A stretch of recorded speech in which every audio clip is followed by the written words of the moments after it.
Assalamualaikum warahmatullahi wabarakatuh. Jumpa kembali dengan kami Dewani Duren.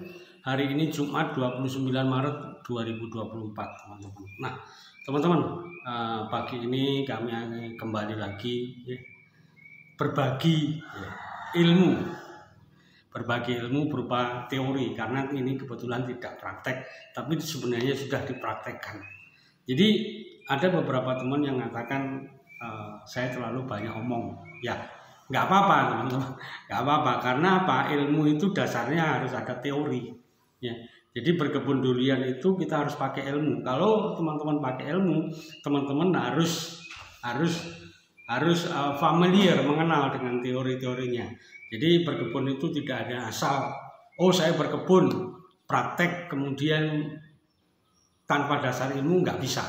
Ya, nggak bisa. Jadi apa yang kita praktekkan itu dari teori yang sudah orang lain pernah pakai. Tentunya ya kita ambil dari yang benar-benar berkaitan dengan ilmu pertanian. Jadi tidak sekedar oh saya tanam kemudian saya coba ini berhasil kemudian kita bagikan, tidak. Tetapi harus ada teori yang mendasarinya, yaitu ilmu pertanian. Ya, oke teman-teman. Nah, hari ini kami Dewan Duren akan berbagi lagi tentang apa sih sebenarnya manfaat dari mikroba atau bakteri bagi tanaman kita. Ya, bagi tanaman kita itu manfaatnya apa? Kenapa kita harus memberikan mikroba? Apakah yang sudah ada tidak cukup? Nah, ini adalah pertanyaan-pertanyaan yang sering ya masuk ke tempat kami.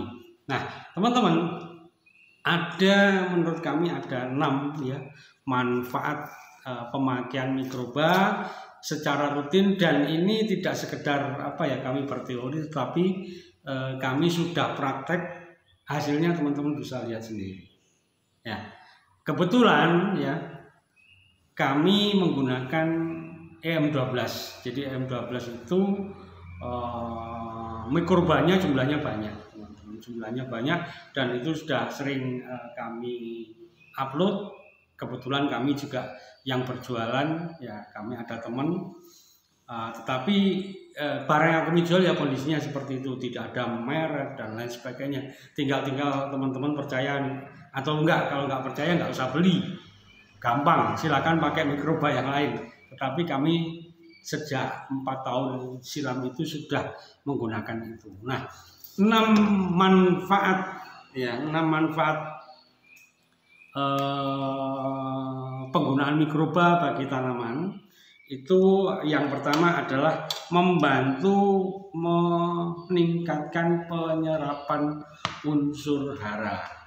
Jadi dengan keberadaan mikroba itu, unsur hara yang kita berikan itu penyerapannya lebih bagus, sehingga bisa dipakai untuk tumbuh dan berkembang tanaman, teman-teman. Nah, itu yang pertama. Kemudian yang kedua itu sebagai agen biologis tanaman, sehingga tanaman itu tidak mudah diserang oleh penyakit. Ya, sebagai agen biologis sehingga tanaman kita itu tidak mudah diserang oleh penyakit. Merangsang pertumbuhan itu yang nomor 3 ya. Yang nomor 3 merangsang pertumbuhan. Kemudian yang nomor 4 menyuburkan tanah ya. Tanah dengan pemakaian mikroba maka tanah kita akan subur. Nah, kalau tanah kita akan subur maka tanaman akan tumbuh dengan sehat.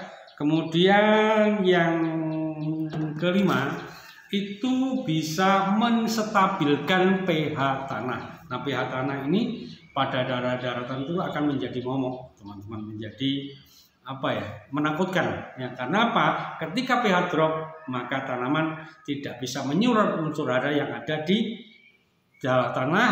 Dampaknya ya seperti manusia itu tidak bisa makan ya, akhirnya jadi lemah, mudah diserang penyakit. Ya, kemudian yang terakhir adalah menghemat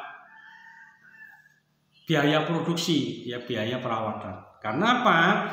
Kalau ya mikroba itu keberadaannya betul-betul efektif di dalam tanah, maka semuanya akan berjalan dengan baik, penyerapan unsur hara berjalan dengan baik, kemudian pertumbuhan bisa maksimal. Tadinya unsur hara yang tidak bisa diserap bisa menjadi diserap, sehingga mampu meningkatkan pertumbuhan tanaman. Nah itu 6 ini teman-teman kuncinya, kunci utama dalam kita berkebun durian itu adalah pemberian mikroba. Perbaikan tanah, orang biasa menyebutnya seperti itu.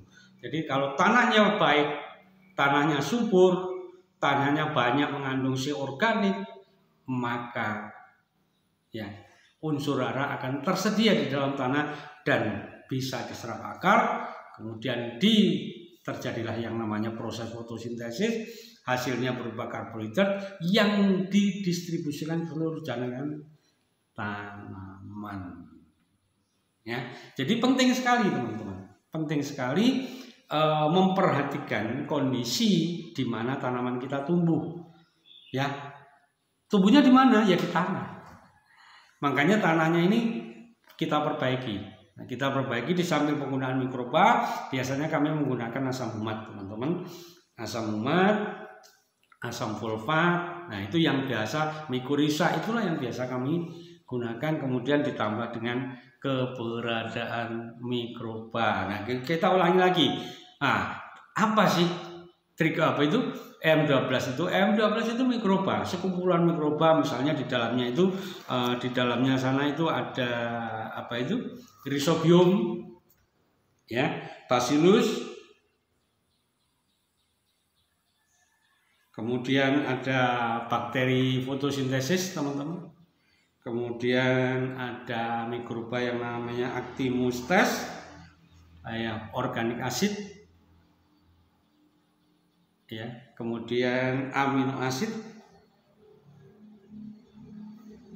enzim, vitamin, dan yang luar biasa di dalamnya ada yang namanya Trichoderma herbaceae yang mampu mencegah terjadinya serangan jamur pada tanaman. Nah, ada 80 jenis mikroba yang diantaranya adalah Pseudomonas, bakteri pelarut fosfat, bakteri penambat nitrogen, kemudian Pseudomonas, Azotobacter, Aspergillus, Actinomyces, ya. Kemudian Streptomyces, dan masih banyak lagi yang ada di dalam EM12 itu, teman-teman. Jadi pagi ini kami berbagi apa itu manfaat dari pemberian mikroba atau bakteri, dan kami biasanya menyebutnya lelembut, makhluk halus yang hidup di dalam tanah. Nah, supaya mikroba-mikroba yang ada di dalam tanah itu bisa hidup, bisa berkembang biak, maka medianya harus kita jaga. Tidak boleh kekeringan dan tidak boleh kerendam air. Karena kalau dua ini yang dilanggar, maka mikroba-mikroba itu akan mati dan dampaknya pada tanaman kita. Sehingga salah satu contoh misalnya yang sering terjadi adalah tanaman kekurangan fosfat. Karena apa? Fosfatnya diikat, tidak ada yang mengurai, ya, tidak ada yang melarutkan. Nah, ini dampaknya pada tanaman sehingga ujung tanaman itu menjadi gosong. Itu bukan karena overdosis pupuk, teman-teman, tetapi awalnya adalah kekurangan unsur hara fosfat. Nah, fosfatnya kemana? Fosfatnya tidak bisa diurai karena apa? Tanahnya pH-nya rendah. Nah, makanya salah satu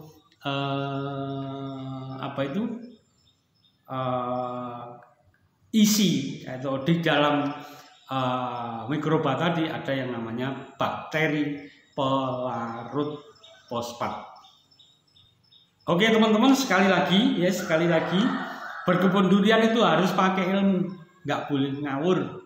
Kalau teman-teman tidak siap dengan ilmu dan siang ngawur, lebih baik tidak usah berkebun, karena berkebun durian itu sangat mahal, perlu kesabaran dan lain sebagainya. Oke teman-teman ya, dari ujung timur Pulau Jawa di Wanadubran berbagi. Assalamualaikum warahmatullahi wabarakatuh.